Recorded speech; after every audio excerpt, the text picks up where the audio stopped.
Hey everyone, today's video is going to be sponsored by Brad Ulist, Michael Shy, John Jex, Justin Maybe, David Madison, and everyone on Patreon. So I want to thank everybody for that. And this is our first non-live QA. Now, some of you guys know I'm going to Germany, and I'll be in Germany for a little over a week for Guitcon.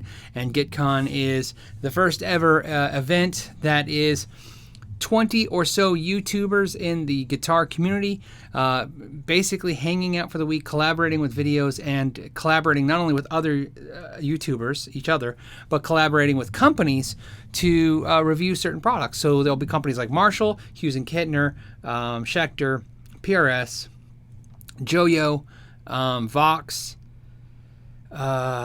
Two Notes. I'm trying to think of doing off memory. There's Rev amps, coffee cabinets, a ton of companies. So we'll get to spend some time with the product and do some research and check it out. So that's what's going to be happening. We'll see how that all goes. I'm highly optimistic. I think it'll be good. And so in the meantime, we're doing this non-live QA. Now, what we're doing is very unscripted. This will be 1 hour long, and it will involve all of the questions that I have in my email box. Currently, there's a little over 25,000 emails in that email box. Now, they're not all unanswered. Most of them are answered, so we'll just go to the unanswered ones. So let's get right into it, shall we? The first one comes from James, and James is saying, "Hey, I'm thinking about purchasing my first tube amp. I like to play rock. Should I go for a combo, a head and cabinet? Is there a big difference?" Well, James, what's interesting is I think there is a difference. I like combos. They're great because it's at a one-stop shop. You get the amp, you just go, you do your thing. It's fantastic. However, majority of my amps are heads, and the reason is because I like to take, for home use, low wattage amplifiers, let's say like the Mark 525 or the LBX, and run them through larger cabinets. And the reason is because when you turn those amps down, bigger cabinets will still generate a lot of low end frequency, and it makes the quieter playing sound a little bigger, which is nice. And also, when playing live, I think sometimes you can give the illusion of an amp sounding louder and fuller without having to turn it up so much if you're using a bigger cabinet. So for instance, use like a 20 watt amplifier through a 212 cabinet. I really think companies should look at this option. I think this is a really good idea. I think a lot of times, like using the Supersonic 22 is a good example. They make a 22 watt amplifier in a 112 combo, but in the head, which is the same as the combo, you can buy a 212 cabinet. And if you have the combo, you can also run, and most all the combos, so you can do this, but this combo specifically, you can do this. You can bypass that internal speaker and run the external cabinet, or run them both. So you have still those options, but what's nice is to take the head, run it through a cabinet, and get even a bigger sound. If I was to compare the 22 Supersonic 22 hi-hat, it's right there. You can see at the bottom there's my 212 cabinet and head. Downstairs I have the 112 combo. Same amp, massively different sound with hearing that cabinet. So I'm not saying you should do a head and cabinet. What I'm saying is I'm giving you the advantages. There's nothing wrong with combos, but sometimes having a head. And another thing is, too, you can mismatch cabinets. So sometimes when you have a combo, you have that one speaker, that one sound, and it's nice if you're recording. If you have your Vintage 30 is too fizzy, you have another cabinet with maybe an Eminence in there, or a Jensen, and you can switch things around. Now, again, like I said, a lot of combos are the same versions of the head, so the output can be changed by plugging in external cabinets. But yeah, it's a cool thing. But I prefer heads and cabinets overall. Or I wish they would make combos that had lower wattage but bigger cabinets. Okay, this next question is from Connor. It's a long one, so I'm going to get to it. He's 19 years old. He's owned an Epiphone SG model that probably somewhere around 10 years now. Okay, so he started playing when he was 9, it looks like. As well as he has a Line 6 Spider 3 15 watt amplifier. Very, very, very normal, basic, entry-level stuff, right? An Epiphone through a Line 6 amp. It's how a lot of people start out. I never really considered getting a new guitar until I was researching wah pedals, and the more I researched, the more it became very clear to me the more it became very clear to me then I need to upgrade. So first, I'm gonna stop right there. That is also not something I'm sure he's asking the question right there. He's not asking that question, but I want to talk about that. That is very normal, isn't it? I do that. You guys probably do that too. You're researching something else, and it leads you down a different rabbit hole. You're looking up a new overdrive box, and the next thing you know, I go, I need a new cabinet. And you end up not buying that overdrive box. So I understand that. So I'm just relating to you, as in other words, I want to let you know that I totally relate to the idea, Connor, of looking for a wah pedal and then all of a sudden deciding that based on what you see, maybe you need a new guitar. So he's strongly considering trading in his Epiphone, his Epiphone Acoustic AJ model, his Line 6, and a very small Fender twin amp to his local Samash for $250. So I'm assuming you're saying that they're going to give you $250 in trade. I really like the Fender Standard Stratocaster HSS, okay, and with a maple neck for $600. My question is, what kind of amp should I be looking at to pair with for this desired guitar? The value and versatility. I value versatility and tone sound above all, as I like everything from Clapton to Dire Straits to Metallica and Iron Maiden. I'm looking to stay in the neighborhood of $500 total after trading in my guitars and amps. So in other words, your budget is $750. This is a very easy question, Connor. But you're looking at a $600 guitar. You have a budget of $750. So in other words, you can spend $150 for an amplifier. So there's two things you have to look at. One, sticking to that plan, or two, looking at maybe getting a used Stratocaster. Used one will get you down in that $400 range and make that $750 go a little farther, which is nice. But if that's not the plan, I understand that as well. Amps, so what I'll give you is some scenarios that I know that will fit your situation. First of all, being at Samash.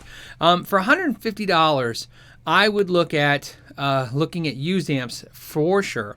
And based on your budget needs, you're going to be looking at Fender Mustang, and you're going to be looking at the PV Viper series. And you have a Line 6. If you like your Line 6 and you're happy with that, maybe go look at the new Line 6 models. I prefer, as you can see behind me, I have a Fender Mustang, the Fender Mustang, or the Boss Katana over that. The Boss Katana and the Fender amps are in the $200 range, so it might be pushing your budget a little harder, but something to look at. I have the 75. I believe that is $300, so you'd be looking at the Mustang 2. I think the Mustang 2 is kind of limited for what it is, considering for $100 more you can get that amp. In your situation, though, it's double your money. You're going from $150 to $300, so you're really, really constricted to what you can use. I really highly suggest that when you're there, try some used amps out and buy the best amp you can for $150. Your budget is really tough, or really you need to get to $300. That's where a lot of amps new will open up. Like I said, I think the Mustang 3, I think the Viper series, there's a ton of other amps that are in that $300 range that are really nice. So something to consider. That's what I would do.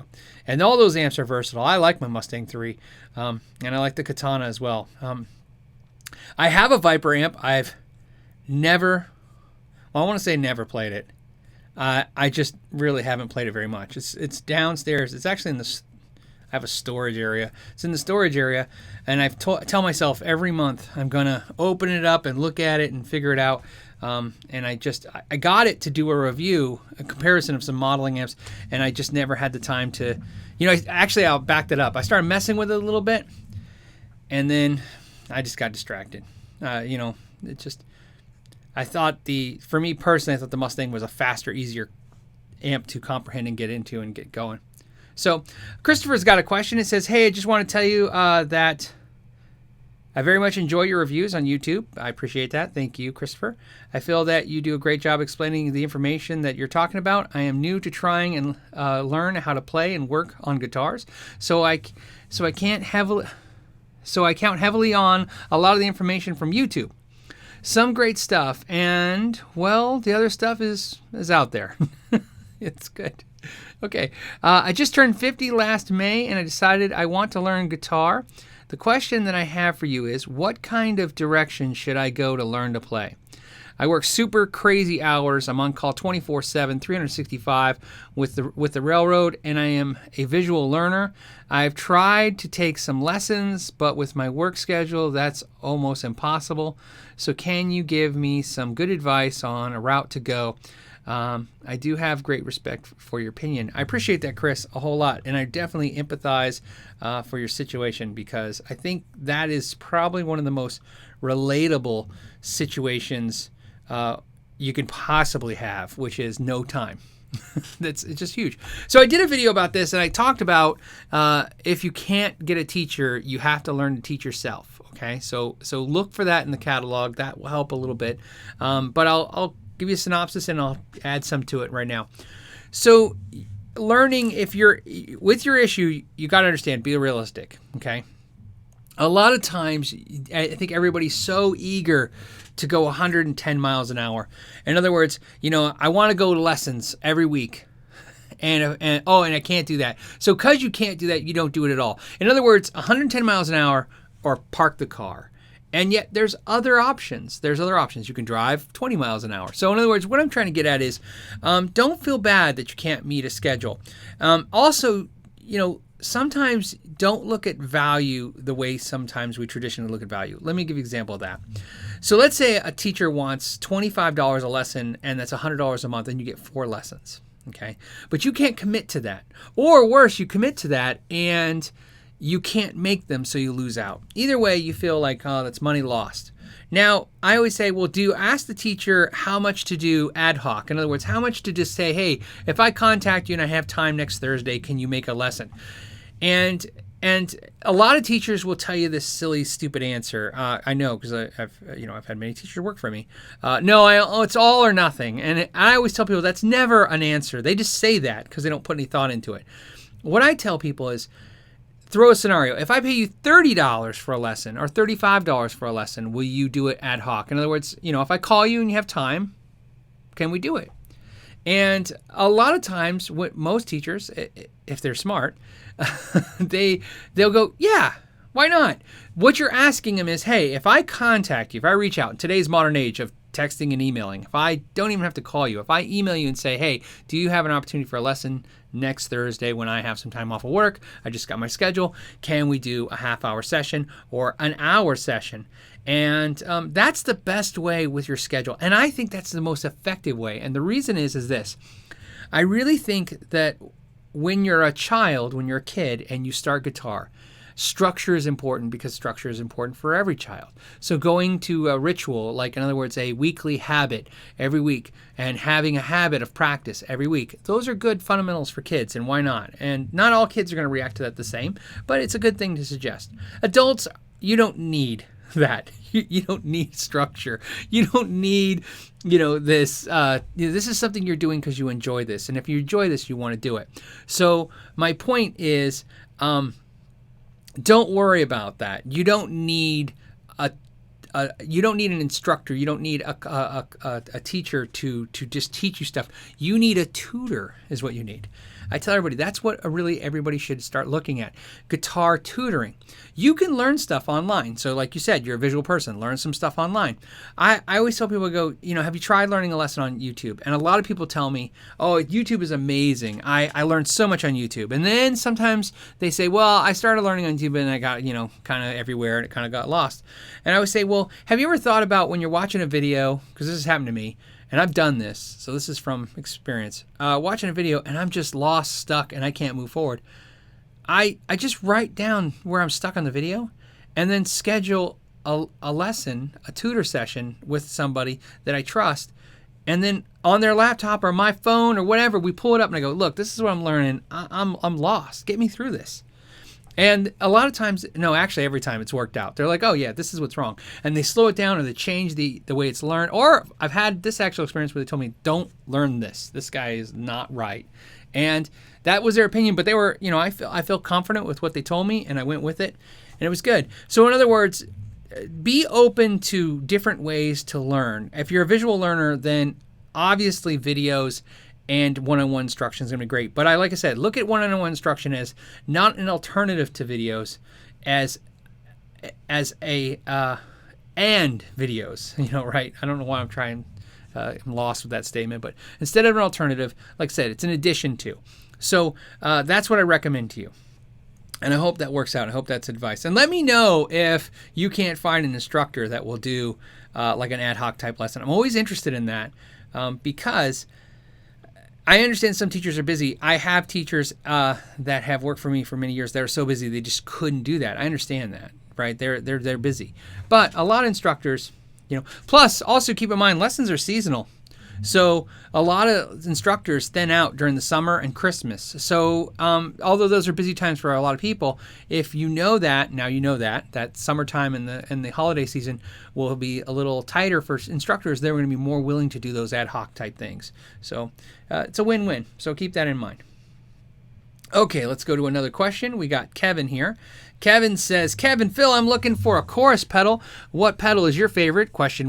Also, as much as you and I both love the Acid Reflux, okay, because I love it too, I'm sure you, by Taurus Pedals, what do you think about the Wounded Soul chorus? That's Taurus's Wounded Soul chorus pedal. I have not heard or played it. I was wondering if you had. Thanks so much for your time and videos. My buddy Nathan's got the Wounded Soul chorus pedal. I think he was one of the first, or not the, one of the first people to own it.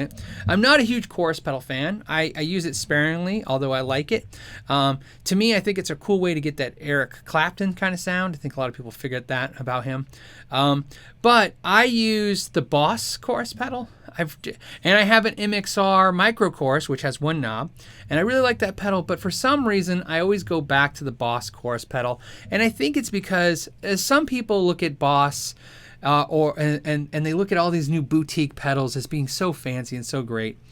I look at the Boss pedals as being one of those kind of, they were there when it was happening kind of things, right? They were the right product at the right time. So it's a good product. I'm happy with it. I think I picked mine up for $40. I've never felt the need to buy any more other pedals. One of the deals with chorus pedals for me is, especially in the boutique realm, you don't find this so much in the inexpensive world, but in the boutique world, a lot of chorus pedals have this, they drive, they distort a little bit. And that's something they do, and I'm not a big fan of that, but some people are. And so another thing I have with boutique chorus pedals as an issue for me personally is it's tough because they're so different than what I'm looking for. I'm really looking for a basic chorus. So I'm a boring answer.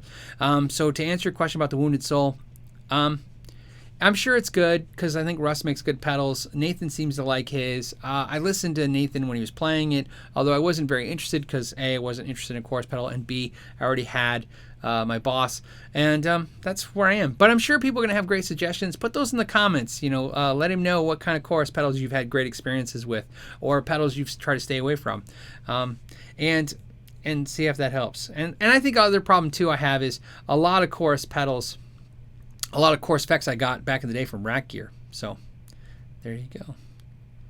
Next we have Chris. Now, Chris wants to know, hey, Mr. Phil, I truly enjoy your channel on YouTube. I have gained a great knowledge over the years. I've got a Stag Mini electric guitar. For those of you who don't know, Stag is not Chili, the brand of Chili. It's a brand of guitars and trumpets and everything else. Stag with 2 G's, S-T-A-G-G. Stag Mini electric guitar. He's saying it's similar to the Mini Strat, in other words, the Mini Squire guitar, but this has a functioning tremolo, a whammy bar. So I can't get it to intonate on the low E string. I strum it open and it's in tune. Then I strum it at the 12th fret and it's sharp. I've moved the string length up and down and it won't stay. Any suggestions? Yes. First thing, you're saying the word strum, and that's the first concern I have for this question. So I don't have a guitar next to me, so I'll use my bass, and I'm hoping I can do this. When you're intonating a guitar, there's a couple things you want to do. First of all, you want to hit, like, let's say A. You're going to hit A open, okay? So, and then use your tuner. So A should give you direct A. And then when you do the 12th fret, you have to hit the harmonic. So you're going to want to hit the harmonic to that note.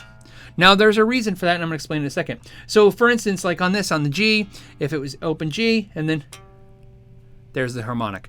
Now, the reason we hit the harmonic to see where the intonation is because technically, I'm going to use this bass again. Technically, when I bend up, I'll use here. When I bend up, or I bend down, up, it's the same, right? Sonically with our ear. We can't hear the difference. So if I bend up half step, or I bend down half step, It's the same. So technically, when you have action and you push down, so in other words, if your strings are a little high and you push down, when you push down, that note will also go half step sharp. So what happens when you're playing chords down, up high, sometimes it goes sharp. And that's what you may be noticing, especially if you're strumming things, that you're getting a sharp tone. So in other words, your A is A and then your A is A sharp when you're doing 12th fret. So hit the harmonic first. That's the first suggestion to kind of help that.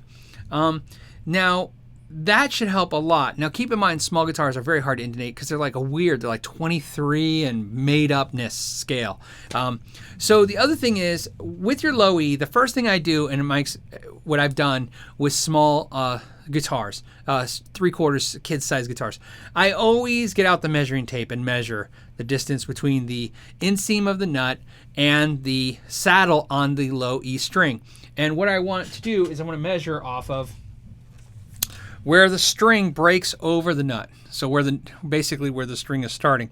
And what I'm going to do is measure that and try to figure out what the scale length of the guitar is. And then you're going to measure to the center. So you want your 12th fret to be dead center of that. So that makes a lot of sense, right? So first thing you do is you can look it up. It'll tell you, I'm doing off memory, it's 23 and a half inch scale length.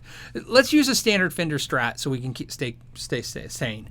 That's 25 and a half inches. So what I would do is I would measure with measuring tape the inseam of the nut down to the low E saddle where the string breaks over the end, and I would measure exactly 25 and a half inches. I wouldn't even worry about what the tuner says. I don't even want to do that. When you're intonating and you're frustrated, I tell everybody, just figure out what the scale of the guitar is. 24 3/4 for a Les Paul, 25 and a half for a Fender, 25 even for a PRS. Measure that, start with the low E string. If you want, measure all the saddles, make them all flat. Okay, that's the scale length, and then from there make your adjustments. And obviously, if you go backwards, or forwards, you'll decide that with the tuner. But that's a relatively good way to start. And in your comment, you were talking about you've moved the saddle back and forth, and you're just not hitting the spot. Well, there's some more variables than just moving the saddle back and forth. Sometimes as you move the saddle back, the string angle is going up. Right? So as you move it back, so think of it like, and I'm going to use this screwdriver because it's the only thing I got that's got a straight angle. Okay. So we're on the saddle. This is the saddle. This is the string. And the string is really kind of, it's bent at an angle, and then it goes straight down, right? But it's still bent at an angle, right? Just a slight angle. And as you move this back, you can be changing just slightly how high that string is. And then when you're pushing down, that could also be changing it. So for that reference to that guitar, I would definitely just keep it simple and say, okay, let's figure out what the measurement is, make sure the saddle's measured correctly. Let's make sure we're doing a harmonic on all the notes on the 12th fret, and start there. And then also pay attention to that action. If the action is too high, it's going to be pushing it sharp anyways. And a short guitar like that, it's going to be extreme and really intense. So there you go with that as well. So, all right. It's kind of weird. I'm so used to all you guys being here with me, and I'm all alone. Kind of feel sad. Okay. Let's see. Let's find another one. Now, I didn't pre-selected these, so I'm just kind of finding them by their titles. So we'll see how it goes. Hopefully it's good. A lot of them have a long lead into them. Okay, I'm going to go a little further back. So not all the ones are recent. Okay. All right. This is from Luke. Luke says, "Hey Phil, I'm a fan of all your content. Thank you. I know normally we don't read all this stuff, but they kind of. All right. Here's the question. His question is about limited instruments. He's got okay. The best description I found so far, posted." I don't think this is a question. I think he's just telling me. Limited edition, limited run is a very hard to come by the manufacturers not disclosing any. Okay, I got the question now. We're good. It's a little long, but it's good. I know. Okay, so here's what he's saying. I just put a deposit down on an Ibanez FR iron label guitar. I noticed after I order it that this model is sold as limited. In other words, he's saying this is a limited model. Not truly knowing what this means, I've been doing some research into it, and it turns out that the information on limited run or limited edition is very hard to come by, with manufacturers not disclosing anything more than, yep, it's limited. The best description I found are the following, and then he's got all these descriptions. So I'm wondering if you can shed any light on the term limited, what it truly means in guitar terms. In guitar terms, what does it truly mean? Okay, I hear people asking this question quite a lot, but I never heard a definitive answer. Yeah, we know what it means. It's bullpucky, right? It's junk. Limited means nothing. Limited doesn't even. So think about this. Let's not talk about what manufacturer says, because there's no laws. That's more importantly in business. When there's not a law regulating something, somebody stating something can actually just be crazy talk. So let's start with limited for a second. What if I told you that there's going to be a limited edition McKnight Know Your Gear t-shirt, and I'm only going to make 60,000 shirts? Now, keep in mind, I think it would take me, based on what I'm doing, 20 years to sell that. If not, I'll be dead before we sell 60,000 shirts. So why is that limited, right? It's not. So manufacturers use limited all kinds of crazy ways. Sometimes they say it's a definitive number. There is 100. And that doesn't tell you anything, because unless you know what normal production rate is, that still doesn't tell you anything. So if let's say a company makes about 50 a year and they go, we're going to make 100. Well, then they probably won't even make the 100. In fact, that is normal in our industry, to claim that a product is limited and then it never hits that number they even promised. They never even get enough orders to sell the products that they've done. Now, sometimes they actually follow their own rules. They'll say a limited 100 run, and they make it no matter what, even if they can't sell it, and then they liquidate it. Now, there's another thing with limited times, right? So for a limited time, they take orders for a short time, and then it's done. So they'll say it's a limited run, but technically they could have sold well over a year's worth or 2 years worth or 10 years worth in that limited time, because it was so exciting. So yeah, the term limited is silly. It's really a term that gets used so much that it devalues what it even means. It most of the time it disgusts me as soon as I see it, because I know in most cases it's not. And my ongoing theory is that a lot of times what they do is they sit there and they go, okay, how many of these could we sell? They have stats, and they go, how many, if we make this in purple and if we do it a certain way, how many can we sell? And they go, okay, I think we sell 1,000. And they go, great, we'll make 1,200. They make more. I think they constantly make more. And the reason I think that is because what I see constantly in this industry is guitars come out and they sell like hotcakes. They're fast, just one after another, bam, bam, bam, bam, bam, bam.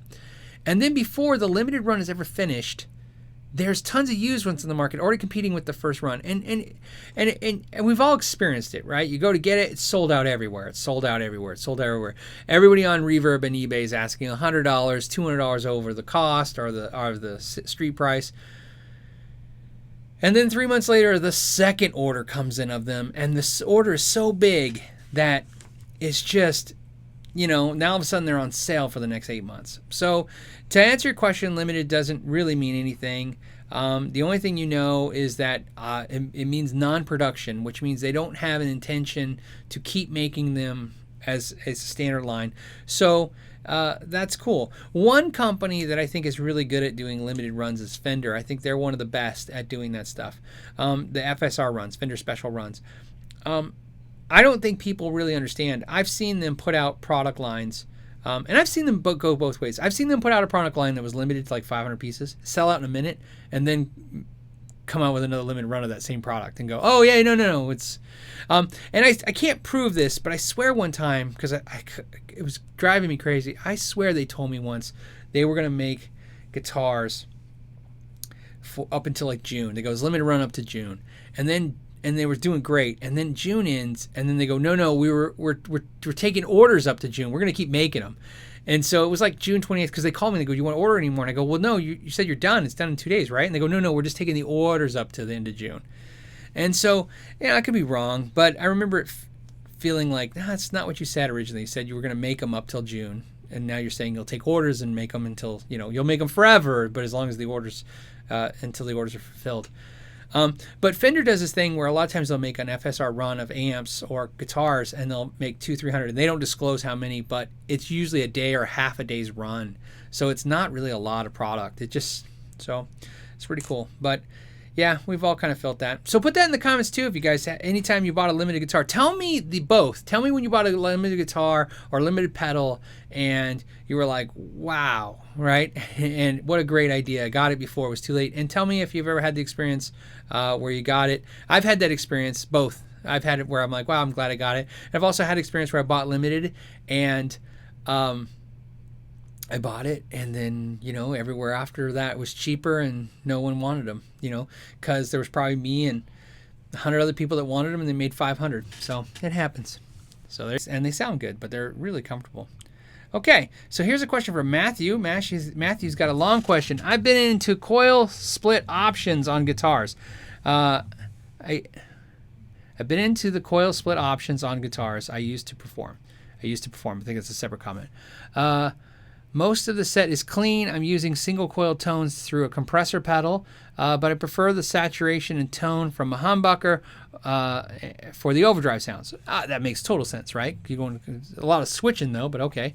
I'm wondering if there is a way to add a resistor or something to the circuit to get a 250K feel to the single coil while keeping the 500K with the humbucker. Right now, I'm just adjusting the knob on the guitar when I'm switching, which is working. I can also dial in the clean channel a little darker. This is a really interesting question because of the fact that you're right. If you have a so what he's getting at is this. So you have a humbucker and you pull the switch, or you flip the switch or pull the knob and you coil split it. In other words, you go to single coil mode. But the problem is that your capacitor, your potentiometer, your volume knob and tone knobs are 500K, which are better suited for a humbucker.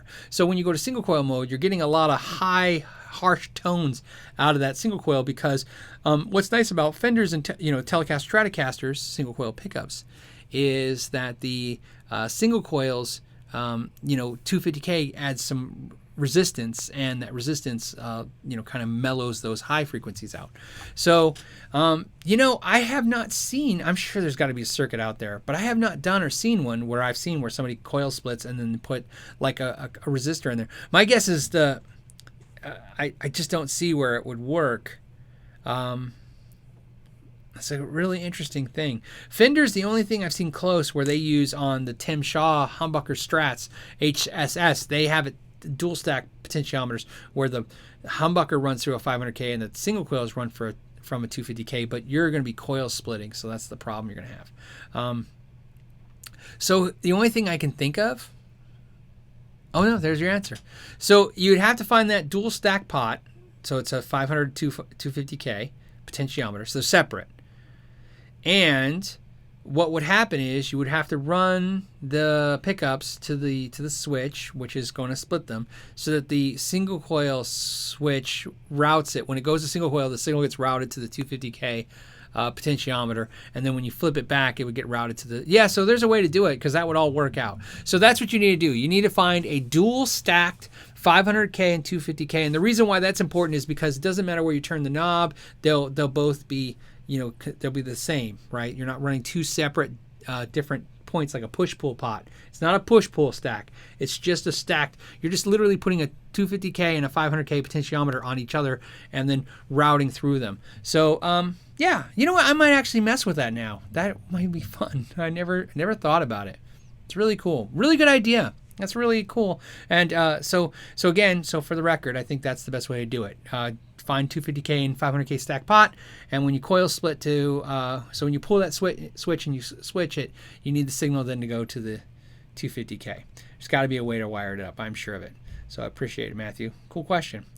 Let's see. This is from William. William says, quick question. You mentioned in the past that Godin guitars is very underrated, and it got me looking at them. Oh, cool. Do you have a specific models that you have tried and recommended? I like the look of the Godin Passion with the P90s in the bridge and the Passion Session, but there's not an incredible amount out there about them. Information about them. Yeah, I understand that. I've also heard mixed reviews on the HDR switch that activates the active electronics. So there you go. There's a couple of the Godins I've played over the years. You know, Godin is, like I said, it's a company. I look at them, I've played them, and every time I go, I don't know why they don't own them. I don't know why. The necks feel great. I don't know. Sometimes I think about, in fact, right now I'm back to thinking about it again, going, yeah, why don't I just get a Godin? You know, one of the reasons is some of the Godins I like are expensive. There's some of the Godins are like $1,200 and $1,500, but some of the Godins that are great are still in the $600 range. Definitely used, you can find smoking deals on Godins. Built really well. To answer your question, I haven't had a whole lot of experience with those particular models. Not familiar with the active electronics you're talking about. I don't know if that's a piezo or piezo setup where they have active electronics, or if there's some kind of active boost in them. I don't know, because I just know that I've worked on a ton of Godins. I've played Godins, and they've always been great. You know, through a mishap, you know, we started carrying Godins years and years ago, and there was a local store in town that was a big Godin dealer, and that's why we didn't carry Godins. I had all the respect, but they just had it. They were smart. They had a dealer who was pushing it, and I brought them in, and then that dealer stopped carrying them, and I didn't know that, so I didn't seize the opportunity. So, and then what happened was, this is a little interesting thing about the old days of retail.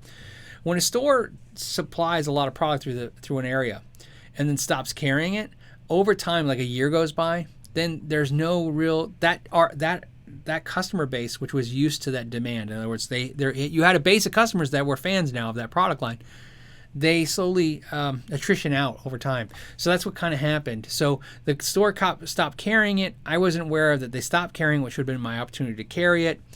And then by the time I figured out, it had been dormant for so long in the area that even having a couple, you just didn't have people excited about it. But I don't know why they can't get more excitement. They're definitely one of the best products out there. They're definitely one of the top, 10 quality guitars out there. So for sure. I'm a big fan of the Godin A6. That helps. You're asking what models I like. That's my favorite model. So I bought one from Sweetwater, but I bought one of their B stock guitars, one of those return guitars, and it said it was great. When I got it, it had a couple issues that I wasn't happy about, so I sent it back. And then I was kind of not in the mood to buy one. But I'll eventually get another one. A Godin A6 will definitely be in my future again. Because it's a great guitar. It's one of my favorite acoustic/electric guitars out there. If you like the Taylor T5, that series, I think the Godin A6 is a great contender for a fraction of the price. So, okay. Next question is, we want to do, and some of these titles are crazy. Maybe we should just read titles. Some of these titles were... All right, here's one. It's Corey. It's got a question about Squiers.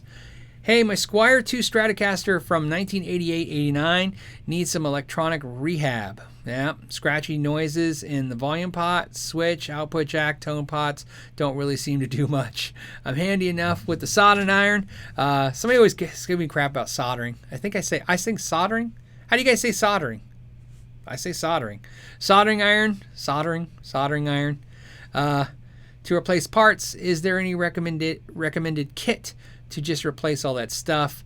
I had the guitar since 1990. I've never learned to play more than a few chords and no real songs. Oh, that's sad. You got to play songs. To me, it's like learning to cook, right? You got to learn how to make a couple meals. Got to play a couple songs. I've been watching loads of YouTube guitar stuff over the last year or so, including your channel. I appreciate that. Again, Corey.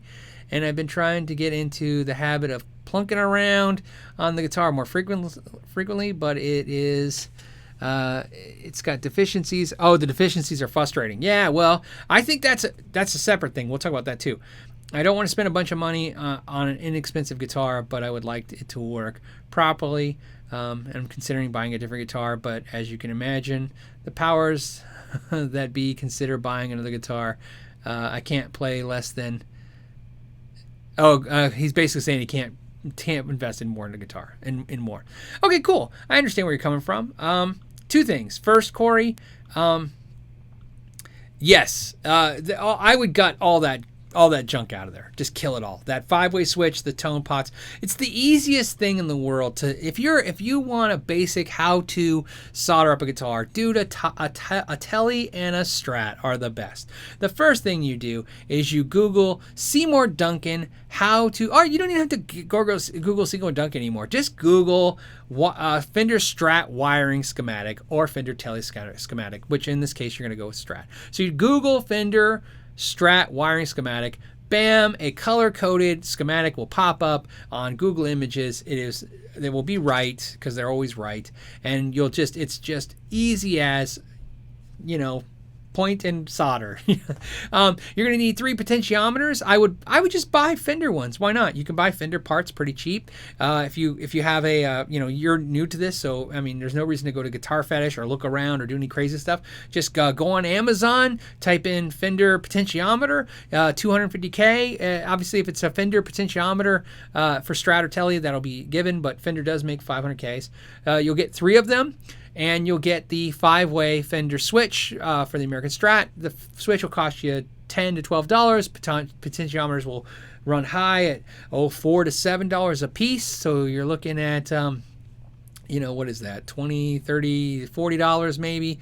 And if that's too expensive for you, then you just Google search again for the cheaper ones. Now, in my personal experience, don't skim on the 5-way switch. Just get the real 5-way switch. But you could go to allparts.com. There's a ton of sources for this. You get the switch and you just get it and wire it all up, and get yourself an input jack too, and just wire it all up. It's super easy. It's all ground and hot. So there's just 2 wires to everything. Ground everything out where it says to ground it. Hot's where it goes.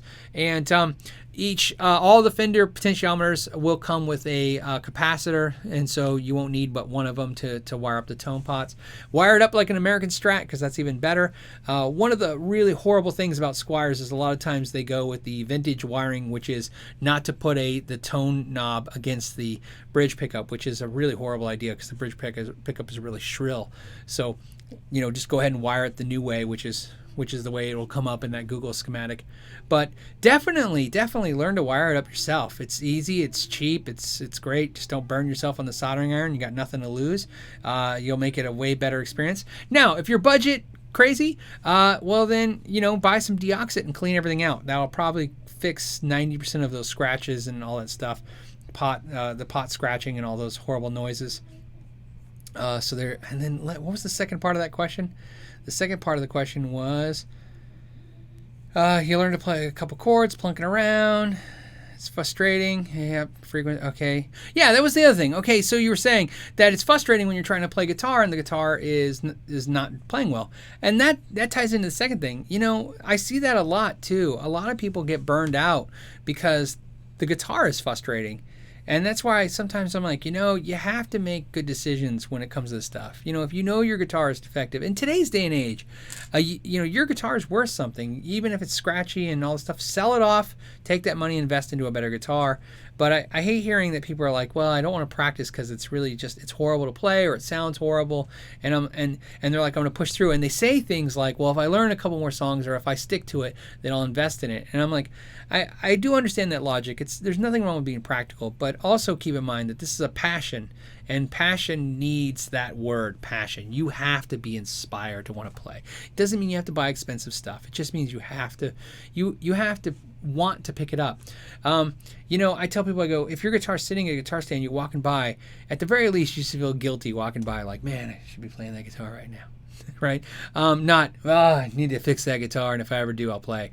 You'll always end up down a bad road for that. So I would recommend, Corey, that you that you fix it for sure, or ditch it. But it's an easy fix. Just I would do it. The pickups will be fine. All the sounds will be from that.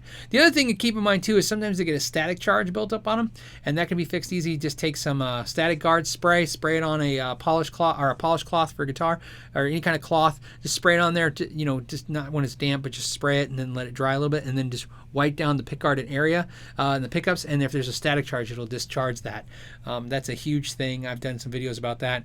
That's a real common problem. In fact, it's probably one of the biggest things that I get when people tell me like, and I go, you know what? I have destaticked 1,000 guitars, and the only thing that's interesting about that is a lot of those guitars was after somebody had took it to 1 or 2 repair shops to get electrical work done, and they said it still wasn't fixed. And then I was like, it's a static charge, and we destatic it, and I hand it back, and they go, it works great. I go, yeah, you gotta do that. And the reason is funny is I've been told, I had a Luthier argue with me saying, oh, you should never get a static charge. And I go, I only learned that idea being in the factory, of Fender factory, and they were having the issue. They had static charges building up on pickguards and stuff. And they had all kinds of spots where they were getting static charges. And I go, oh, and they said, well, this is how we do it. This is how we get rid of it. They were basically doing what I'm telling you, put some static guard. They were just discharging it. And I was like, it's ingenious. I never thought about that being static electricity. So that was like a decade ago as I learned that. So there you go. All right. Appreciate it.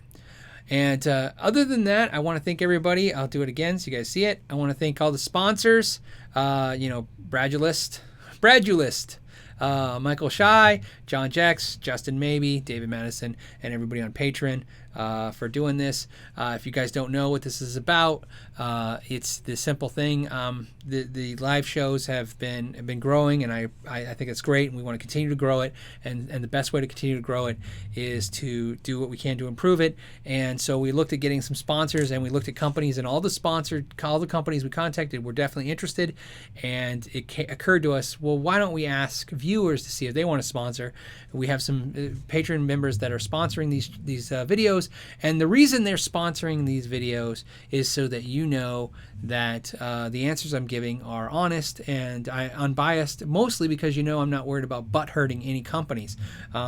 I don't have any companies affiliated with the channel to upset, so we don't have to worry about that. So I really appreciate that. It's fairly liberating, so it's very nice to know that I can say whatever, answer any question and not feel like, well, you really should buy from so-and-so because they're a good company. So it's really nice. I really kind of like the freedom. And as always, I want to thank everybody for their time and tell you to know your gear, and I'll see you next week. And say goodbye.